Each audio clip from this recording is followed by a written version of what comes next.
வணக்கம் உறவுகளே. இன்றைக்கும் வந்து பார்த்தீங்கன்னு சொன்னால் ஒரு அருமையான சம்பவத்தை நம்ம வந்திருக்கிறோம். என்ன சொன்னால் இதை ஏற்கனவே வந்து உங்களுக்கு கொடுவாமையில் நாங்கள் ஒரு குழம்பு வச்சு வீடியோ ஒன்று போட்டு நாங்கள் அந்த கொடுவாமையிலே திருப்ப நாங்கள் வந்து அண்டை ஒரு வீடியோ செய்திருந்தாங்களோ அதை இப்போ உங்களுக்கு போடுறோம்னு சொன்னால் கிட்டத்தட்ட பார்த்தீங்கன்னா கோழி இறைச்சி மாதிரி தான் இருக்கும். அந்த சைஸில் தான் வெட்டி இருக்கிறோம். அந்த சைஸில் வெட்டி இந்த கொடுவா மீனை வந்து பொரித்து நல்லா முருகை விட்டு பொரித்து எடுத்து உங்களுக்கு இதில் வந்து டெவல் பண்ணி காட்ட போகிறோம். உண்மையிலேயே அந்த முதல் ஏற்கனவே வச்ச மீன் குழம்பு வந்து நான் சாப்பிட்ருக்குறேன்.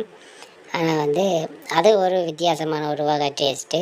அதே மாதிரி இது வந்து பார்த்திங்கன்னு சொன்னால் என்னை பொறுத்த வரைக்கும் பார்த்தா அதை விட இது நல்ல சுவையான ஒரு டெவல்னு சொல்லலாம். அப்படித்தான் எனக்கு தெரியுது. அதைத்தான் இன்றைக்கு இந்த வீடியோவில் வந்து பார்க்க போகிறோம். இது வந்து பார்த்திங்கன்னா எல்லாம் கோழி இறைச்சி மாதிரி எனக்கு சிலிஞ்சு வெட்டி எடுத்துட்டோம். வெட்டி எடுத்து போட்டு வந்து உப்பு தூள், மஞ்சள் தூள், தனி மிளகாத்தூள், இது அதோடு சேர்த்து இஞ்சி கிழங்கு, உள்ளி எல்லாத்தையும் வந்து நல்லா போட்டு பிரட்டி எடுக்க போகிறோம். பிரட்டி இது ஊற வைக்க போகிறோம். 15 நிமிஷத்துக்கிட்ட ஊற வைங்க. தெரியும். இந்த கோழி இறைச்சி என்ன ஒரு நாட்டுக்கோழி இறைச்சின்னு சுவை மாதிரி தான் கிட்டத்தட்ட இருக்குது பார்க்க. நல்லா பொரித்து போட்டு டெவல் போடாமலே அந்த பொரியல் எடுத்து சாப்பிட்டு பார்த்துனாங்க. அப்படி தான் ஒரு நல்ல ஒரு டேஸ்ட்டில் இருந்துச்சு. இப்போ பார்த்திங்கன்னா அதை வந்து எல்லாம் வடிவாக பிரட்டி எடுத்தாச்சு. இதை கொஞ்சம் ஊற வைப்போம். ஊற வச்சு போட்டு அடுத்தது வந்து பார்த்திங்கன்னா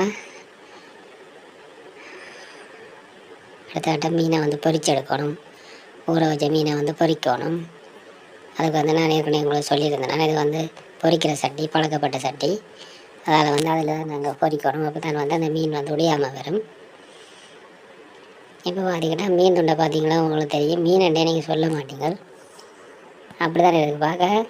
என்ன சொல்கிறேன், வண்டில் வடை, குட்டி வடை, அந்த வடை எண்ணெயில் போட்டு எடுக்கிற மாதிரி இருந்துச்சு பார்க்க. மீன் வந்து அப்படி அந்த பெரிய மீனுண்ட வடியில் அந்தளவுக்கு வந்து நல்ல ஒரு பயிரமான ஒரு இறைச்சி துண்டு மாதிரி தான் இருந்துச்சு. நல்ல ஒரு அருமையான டெவல் வந்து போட்டிருந்தேன். இப்போ வந்து பாருங்கள் நல்லா முருகை விட்டு எடுக்கணும்.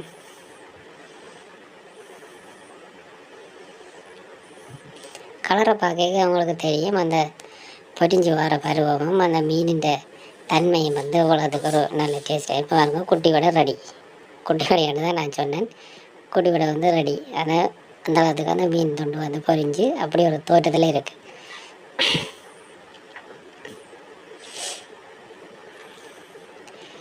நான் கிட்டத்தட்ட 1 கிலோ கொட்டை வேண்டியிருந்தாங்க. அதில் அரைவாசி எடுத்து தான் மீன் குழம்பு வச்சுனாங்க. மற்றதை வந்து வேறு ஒரு ஐடியா ஒன்று செய்வோம்ட்டு யோசிச்சுருந்தோம். அப்போ அதை வந்து இப்போ நாங்கள் டெவல் போட்டு காட்டுறோம் உங்களுக்கு. இதை வந்து பாருங்க கறிமிளகான்னு வந்து நல்ல பொடி சைஸில் நல்ல தூளை வந்து வெட்டி எடுத்துருக்குறோம். அதோட வந்து வெங்காயம், மற்றது வந்து தக்காளி பழம். இப்போ வந்து பார்த்திங்கன்னு சொன்னால் மீனெல்லாம் பொரிஞ்சிட்டு மீன் எல்லாத்தையும் உரைக்கி எடுத்துட்டேன். இனி வந்து டெவலுக்குரிய ஒழுங்க பார்ப்போம். இப்போ வந்து அண்ணியை கொதிக்க வச்சுருக்கிறேன்.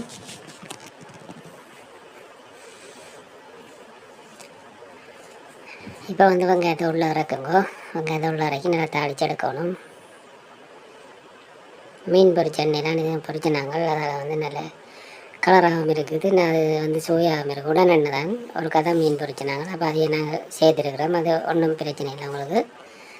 இப்போ வந்து பாருங்கள் நல்லா வதங்கி வந்துட்டு வெங்காயம். இதுக்குள்ளே வந்து நல்ல பொடி சைஸில் நறுக்கின கறிமிளகாயை வந்து இதுக்குள்ளே நீ போட்டு அதையும் வந்து வதக்கணும் நல்லா.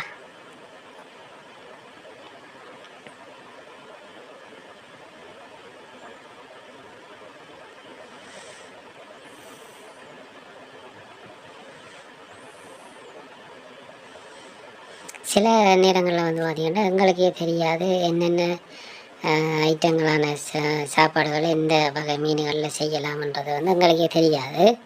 சிலதை வந்து நாங்கள் செய்து பார்த்து சாப்பிட்டு பார்க்கலான்னு வந்து அது சுவை வந்து எங்களுக்கு தெரியுது. அதே மாதிரி தான் இந்த மீனிலையும் வந்து நாங்கள் டெவல் போட வலிக்கிட்டோம் நாங்கள். அதனால் உண்மையில் அருமையான ஒரு டெவலாக வந்துருந்துச்சு. இந்த பொரியல் வந்து பொரிஞ்சிருந்த முறையும் அந்த மீனின் ருசியும் வந்து நாங்கள் எதிர்பார்க்காத ஒரு சமையலாக வந்திருந்தது. அவ்வளோத்துக்கு ஒரு நல்ல அருமையான ஒரு சுவையில் இருந்துச்சு. இப்போ வந்து பார்த்தீங்கன்னா தக்காளி பழத்தையும் வந்து நாங்கள் போட்டுட்டோம். தக்காளி பழத்தையும் போட்டு நல்லா வந்து எல்லாத்தையும் பிரட்டி எடுக்கணும்.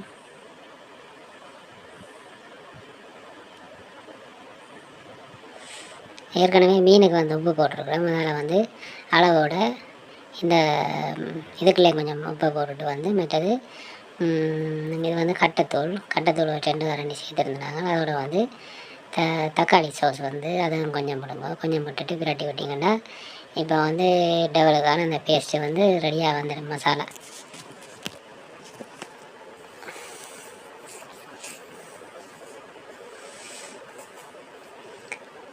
என்னதான் கொலஸ்ட்ரால் கொழுப்பு அதெல்லாம் சொல்லி இருந்தாலும் இந்த எண்ணெயை தவிர்த்து சாப்பிட்றதுன்றது மனித வாழ்க்கையில் வந்து ஒரு கஷ்டமான விஷயமாக போச்சு. என்ன சொன்னால் என்னத்தை செய்தாலும் அது எண்ணெயோடு தான் அதை செய்து நல்ல சுவையான உணவாக மாற்றிக்கொள்ள வேண்டிய ஒரு சூழ்நிலை. அதில் வந்து எண்ணெயில் வந்து அளவோடு விட்டுக்கொள்ளுங்க. இப்போ மிதம் மிஞ்சி எண்ணெய் இருக்கக்கூடாது. இதெல்லாம் மறைக்க முடியாது. விட்ட எண்ணெயும் வந்து அப்படியே எல்லாம் காஞ்சி சட்டியில் இல்லாத மாதிரி வரணும். அப்படின்னு சொன்னால் ஓரளவுக்கு அந்த கொழுப்பு தன்மையெல்லாம் குறைச்சி கொள்ளக்கூடிய மாதிரி இருக்கும். இப்போ வந்து பார்த்திங்கன்னா நாங்கள் பொரிச்ச மீன் துண்டு எல்லாத்தையும் போட்டுவிட்டோம். பார்த்தாலே தெரியும், இறைச்சி துண்டு வேறு தான் உங்களுக்கு தெரிஞ்சிருக்கும். இப்போ வந்து பார்த்திங்கன்னா அருமையான கொடுவா மீன் டவல் வந்து ரெடி ஆகி கொண்டு இருக்குது. இதுக்கு வந்து நாங்கள் என்ன செய்யறாங்கன்னு சொன்னால், இது வந்து இரவு சாப்பாட்டுக்கு தான் இதை செய்திருந்தாங்க. அப்போ வந்து அதுக்கு புட்டை வச்சுருந்தாங்க, அரிசி மாவு புட்டை வச்சுருந்தாங்க. அந்த புட்டோட சேர்த்து தான் சாப்பிட்டு பார்க்க போகிறோம். எல்லாம் சாப்பிட்டு பார்த்து முடியாது தான் உங்களுக்கு வீடியோ எடிட் பண்ணி இந்த வீடியோ நான் உங்களுக்கு போடுறேன். நான் சாப்பிட்டு பார்த்த அளவுக்கு வந்து உண்மையிலே அருமையான ஒரு கொடுவா மீன் டவல் இது. இப்போ பார்த்திங்கன்னா தெரியும், எல்லாம் டவல் பண்ணி முடிஞ்சது. பிள்ளைலாம் போட்டிருக்கோம். பார்த்திங்கன்னா அருமையான ஒரு உணவு. இதோட வந்து புட்டும் வச்சுருந்தாங்க. இந்த வீடியோ வந்து இதோட நிறைய செய்து கொள்கிறேன். தொடர்ந்தும் இன்னும் ஒரு வீடியோவில் உங்களை சந்திக்கலாம். இந்த வீடியோ பிடிச்சிருந்தா மறக்காமல் எங்களோட சேனலை வந்து சப்ஸ்கிரைப் பண்ணி பெல் பட்டனையும் கிளிக் பண்ணிக்கொள்ளுங்க. அப்போ தான் நாங்கள் போடுற வீடியோக்கள் உங்களுக்கு தினமும் வந்து கொண்டே இருக்கும். தொடர்ந்து இணைந்திருங்கள். நன்றி.